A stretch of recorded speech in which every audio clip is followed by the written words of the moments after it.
काफी बच्चे मुझे मैसेज करते हैं कि सर जेई का पेपर लाइव सॉल्व करने का करेज और कॉन्फिडेंस आपके अंदर कैसे आता है। क्या आपने सारी किताबें सॉल्व कर रखी है जितनी भी जेई की एग्जिस्ट करती है? क्या आप रोज सुबह से शाम तक बस कैलकुलेशन ही करते रहते हो कि इतनी फास्ट कैलकुलेशन आप करते हो? इस वीडियो में मैं आप लोगों को मेरा सीक्रेट बताने वाला हूं। तो यार आप लोगों को जान करके ये बहुत खुशी होगी कि एक्चुअली मैंने कोई सी भी बुक पूरी तरह से सॉल्व नहीं की है आज तक। मेरा सबसे पहला फोकस पता है क्या होता है? जब भी मैं प्रॉब्लम को देखता हूं ना, सबसे पहले मेरे दिमाग में एक मैप एक्टिवेट होता है कि यार ये क्वेश्चन किस पर्टिकुलर सब टॉपिक का है, और उसके लिए आपको जब आप फर्स्ट रीडिंग करते हो ना तब ये मैप बनाना होता है। फिर जैसे ही ये मैप एक्टिवेट होता है मेरे दिमाग में स्टार्टिंग की 3-4 स्टेप्स आ जाती है। 3-4 स्टेप्स कैसे आएंगी? अगर आप लोगों ने अच्छे से पढ़ाई करके, होमवर्क करके, अच्छे से नोट्स मेंटेन किए तो ये आपके दिमाग में भी डेवलप किया जा सकता है। उसके बाद सबसे क्रिटिकल चीज जो होती है ना, वो होती है कि जब आप एक्चुअली कॉन्सेप्ट लगा चुके हो, अब आपको करना है प्लस माइनस डिवाइड मल्टीप्लाई।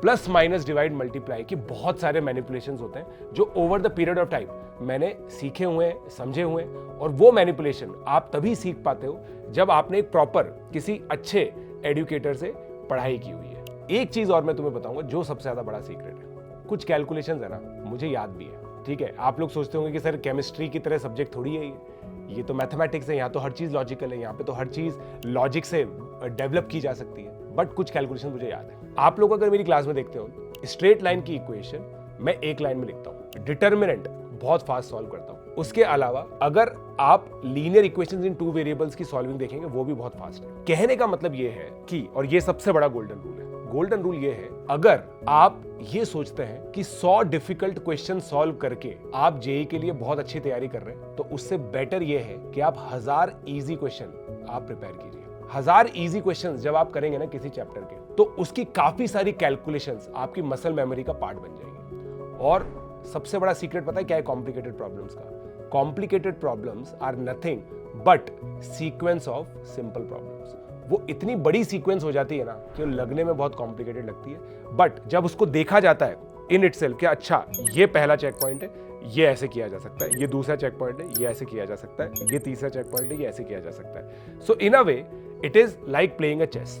आप देखते हो ना कि यार सामने वाला इसके बाद क्या चलेगा, उसके बाद फिर मैं ये चलूंगा, उसके बाद फिर वो ये चलेगा, तो कितनी डेप्थ तक आप सोच पाते हो। ये डेवलप होता है इजी प्रॉब्लम्स करने से। क्योंकि होगा क्या, जब जेई की प्रॉब्लम्स आएगी ना, कोई भी डिफिकल्ट प्रॉब्लम आप ले लो, उसके अंदर 3-4 लेयर हटाने के बाद वो एक सिंपल प्रॉब्लम बन जाती है, जो बेसिकली केवल इस चीज पर डिपेंड करता है कि आप उस सिंपल प्रॉब्लम को क्या 1.5 से 2 मिनट में सॉल्व कर सकते हो। और वो 1.5 से 2 मिनट की जो स्पीड है, वो एक्यूरेसी है, वो कब आएगी?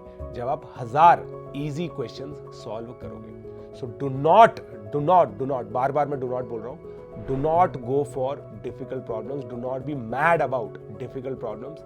difficult problems आती हैं, कर लो उनको। 3 ही प्रॉब्लम्स होती हैं, और ये जो 3 प्रॉब्लम्स होती है ना, इसी से टॉपर्स बनते हैं। बट उन 3 प्रॉब्लम्स को करने के लिए आपके पास काफी सारा समय होना चाहिए, तभी जाके वो 3 प्रॉब्लम्स आप सॉल्व कर पाओगे। और उन 3 प्रॉब्लम्स के लिए अगर आपको 15 मिनट बचाने हैं, 20 मिनट बचाने हैं ना, तो बाकी की जो 15 प्रॉब्लम्स है वो आपको बहुत फास्ट सॉल्व करनी पड़ेगी। And that is my secret. सबसे पहला गोल्डन रूल बट आप लोग को याद रखना है कि आपको ऐसे एडुकेटर से पढ़ना है जो फर्स्ट लर्निंग पर बहुत ज्यादा अच्छे से फोकस करते हैं। जैसे मान लीजिए मैथमेटिक्स में आपको पढ़ा रहा हूं, और अगर मैं आपको हर एक चीज समझा रहा हूं विद प्रूफ्स, और वो प्रूफ्स आपको खुद से बाद में घर पे भी करने हैं, तब आपकी लर्निंग कंप्लीट होती है। और जब वो आप प्रूफ्स करोगे ना, तब आपको एक बेसिक चीज समझ में आएगी कि ये प्रूफ नहीं, ये एक सॉल्विंग टेक्निक है, और एक सॉल्विंग टेक्निक आपके दिमाग में डेवलप हो जाएगी। जब ऐसी 15-20 सॉल्विंग टेक्निक पर चैप्टर आप करोगे ना, that is when the real magic happens. तब डेवलप होती है चीजें। और दोस्तों आप लोगों को एक चीज मैं बताऊंगा, the real magic lies on the work which you are avoiding. ये सब चीजें आप अवॉइड करते हो, जबकि रियल मैजिक यहीं पर ही है। तो अगर आप ये काम करने लग जाओगे ना, तो अपने आप लोगों का जो मैनिपुलेशन वाला ग्रोथ है वो हो जाएगा। बट ये ऐसे नहीं होगा, रैंडमली किसी भी एडुकेटर से पढ़ने से नहीं होगा। Educator with a deep track record. तो अगर आप लोग को ऐसा लगता है कि सर आप वो एडुकेटर हैं जो हमें इस राह पे लेके जा सकते हैं, इनफैक्ट अनअकैडमी के टॉप एडुकेटर्स आपको इस राह पे लेके जा सकते हैं, देन हमारे जो ईयर लॉन्ग कोर्सेज हैं, निम्बस, नेक्सस, फीनिक्स, ये आप लोगों को ज्वाइन करने चाहिए। With the iconic pro subscription, जहां पे आप लोगों को बेसिकली मेंटरशिप मिलती है। और मेंटरशिप ऐसी वैसी नहीं, हम जैसे लोगों की मेंटरशिप आप लोगों को मिलती है। हर वीक आपको असाइनमेंट मिलते हैं, जहां जिन असाइनमेंट्स को आप सबमिट करेंगे, और जब आप असाइनमेंट सबमिट नहीं करेंगे तो थोड़ी सी डांट भी बढ़ेगी। और मेरा ये मानना है कि जेईई एग्जामिनेशन में अगर डांट ना पड़े ना, तो जेईई एग्जामिनेशन क्लियर होना बहुत मुश्किल होता है। तो जल्दी से इन कोर्सेज के लिए इनरोल करो। एंड हमेशा ये चीज़ याद रखो कि जो प्रॉब्लम सॉल्विंग है ना, वो धीरे धीरे डेवलप होती है, और जब डेवलप होती है तो काफ़ी लंबे समय तक रहती है। Let's crack it.